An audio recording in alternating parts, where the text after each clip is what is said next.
Ahora bien, ¿qué pasa en pacientes con fibrosis quística?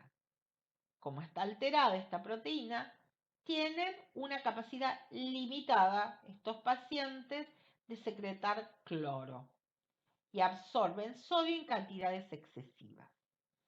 Por lo tanto, esto produce secreciones más densas, eso posibilita las infecciones y lleva a alteraciones del sistema inmune. ¿Dónde se va a ver más afectado? ¿Dónde tiene más clínica esta patología? En las vías pulmonares, donde se obstruyen los bronquios. Estos pacientitos tienen infecciones a repetición, tienen destrucción del tejido pulmonar funcionante. Esto es un proceso crónico que puede poner en riesgo la vida de estos niños. No solo decir, la afectación pulmonar es lo que ustedes más frecuentemente van a ver en el laboratorio, pero también pueden estar afectados los conductos pancreáticos, los conductos biliares, el conducto deferente, es decir, han sido descritas alteraciones también a nivel de otras glándulas. Bueno, estos son pacientes que ustedes van a tratar repetidamente porque hacen internaciones a repetición. Cada vez que hacen un proceso infeccioso, estos niños tienen que ser internados y tratados y cada vez, obviamente, hacen infecciones respiratorias más graves. Cuando ya la enfermedad es avanzada, obviamente entran con deficiencias respiratorias graves, pueden hacer neumotoras, hemoptisis, es decir, vomitar sangre, pueden desarrollar infecciones por hongos.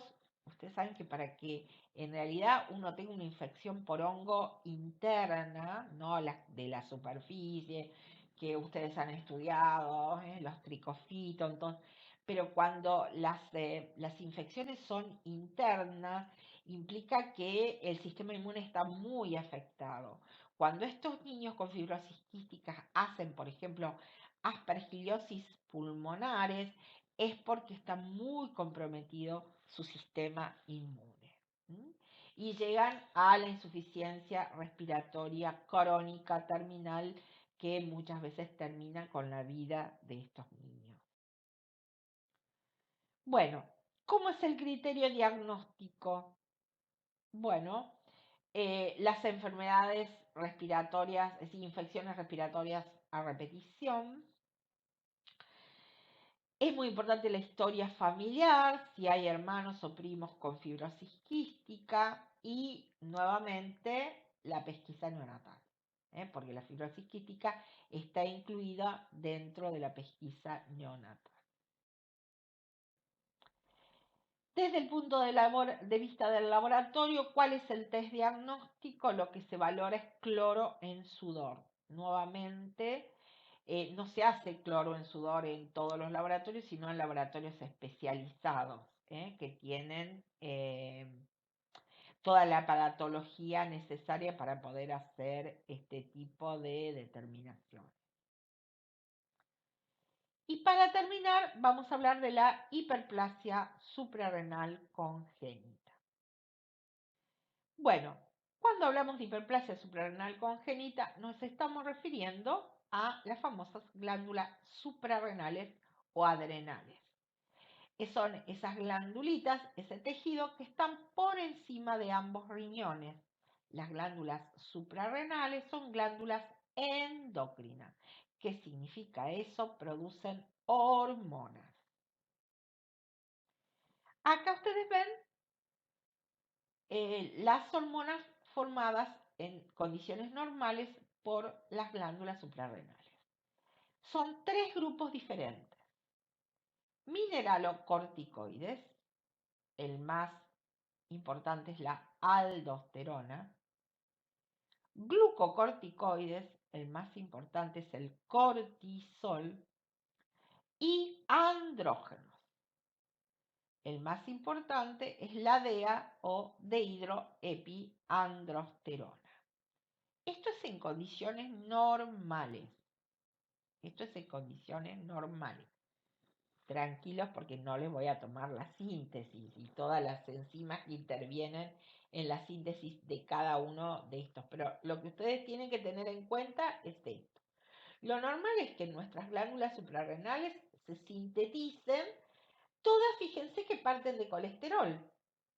El colesterol es la fuente a partir del cual nosotros sintetizamos las hormonas de la glándula suprarrenal, de la corteza suprarrenal más exactamente. Por la acción de diferentes enzimas nos va a dar o aldosterona o cortisol o dehidroepiandrosterona.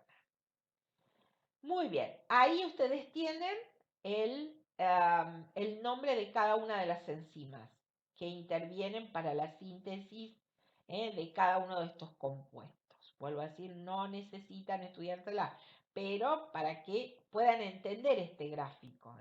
El colesterol pasa a pregnenolona por la acción de una enzima, la pregnenolona a progesterona por la acción de otra, y así sucesivamente. Muy bien. ¿Qué ocurre en los que tienen hiperplasia suprarrenal congénita? Pueden estar alteradas cualquiera de todas las enzimas que intervienen.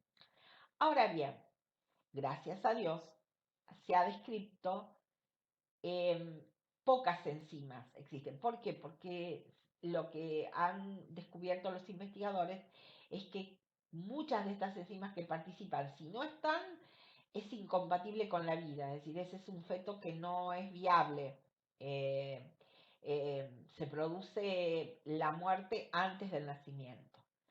Pero entre los bebés que nacen, la alteración más frecuente que se observa en los que tienen hiperplasia renal congénita es el déficit de una enzima llamada 21-hidroxilasa. Esta 21-hidroxilasa es una de las tantas enzimas que participan en la síntesis de las hormonas en la glándula suprarrenal, pero es la que más se ha visto que está alterada en la hiperplasia suprarrenal congénita. Entonces, cuando esta enzima no está, ¿qué es lo que se ha observado?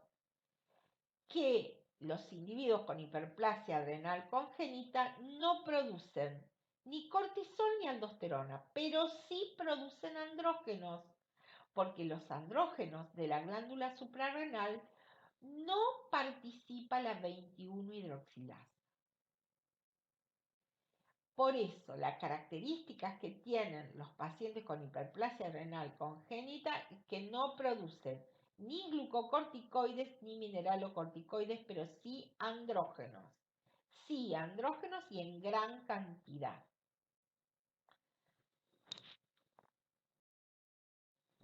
Ahora bien, esta enfermedad, la hiperplasia adrenal congénita, tiene diversos grados o ha sido clasificada de acuerdo a la gravedad. ¿Por qué? Porque no todos los pacientes se comportan de igual manera.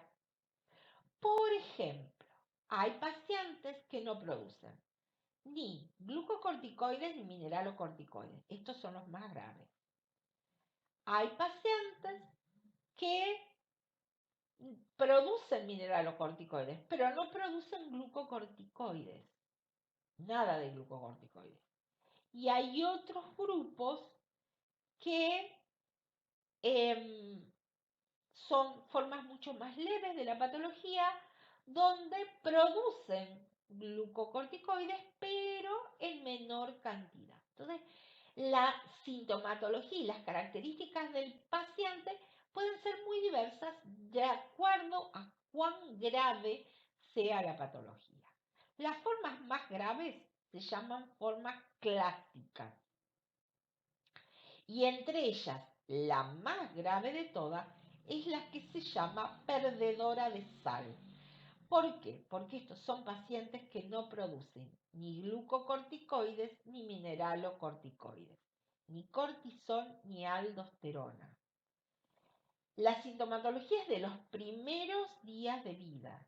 Es muy grave y muy rápidamente puede llevar a la muerte de este recién nacido. ¿Por qué? Porque no pueden manejar el medio interno, el equilibrio hidroelectrolítico. Esta se llama la forma perdedora de sal. También dentro de las formas clásicas está la que se llama viralizante pura. Estos pacientes no producen mineralocorticoides, pero no producen glucocorticoides y producen mucho andrógeno. Entonces, son niños que van a crecer, ¿sí? Porque pueden manejar lo hidroelectrolítico, que es lo más grave, porque tienen aldosterona. Si no tienen cortisol, también puede que tengan un tipo de sintomatología, pero pueden vivir, porque algunos producen poco cortisol, pero como producen mucho andrógeno, se llaman formas viralizantes. Ahora bien, en realidad los andrógenos son hormonas que determinan los caracteres sexuales secundarios, determinan que uno tenga características de mujer o de varón. Los andrógenos dan características de varón. El andrógeno más importante es la testosterona. Los varones, la mayor parte de la testosterona la obtienen de los testículos. La cantidad que produce la suprarrenal es despreciable respecto a la que producen los testículos. Por eso, en los varones que tienen hiperplasia adrenal congénita viralizante pura, la sintomatología pasa desapercibida, porque ellos tienen mucho andrógeno formados por los testículos. En cambio, ¿qué pasa con las niñas? Las mujeres tenemos poco andrógeno, tenemos algo, pero es muy poco. En cambio, las niñas con hiperplasia adrenal congénita de tipo viralizante pura, ¿qué es lo que va a ocurrir? Van a tener mucho andrógeno. Entonces tienen muchas características masculinas. Tal es así que a algunas de estas niñas se les ha asignado un sexo equivocado. ¿Por qué? Porque el clítoris se hipertrofia y parecería un pseudopene debido a la cantidad de andrógenos que tienen.